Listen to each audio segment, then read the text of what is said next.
Ghana's. I thank you very much. There are issues, and I'll just give one example from Ghana.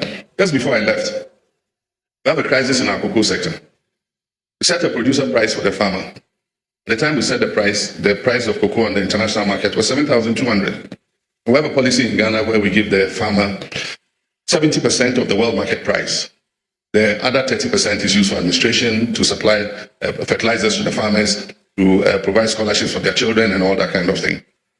The cedis value was 11.5 cedis to $1.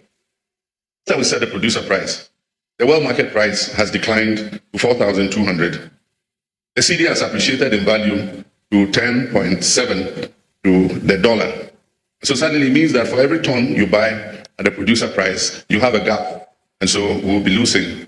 And so we held a crisis meeting and we took decisions. And one of the major problems is that to buy cocoa from our own farmers, we rely on funding from outside.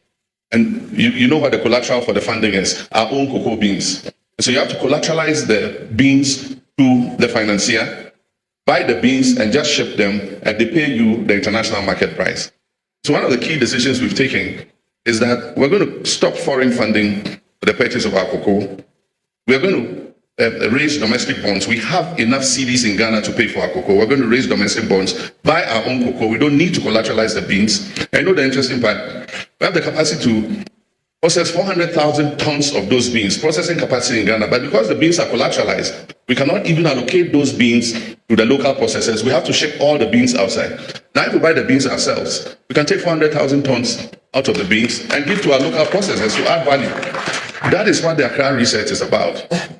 I say by 2030, there are not going to be any raw mineral ores leaving Ghana. You're not going to ship manganese ores out of Ghana raw. You're not going to ship bauxite ore out.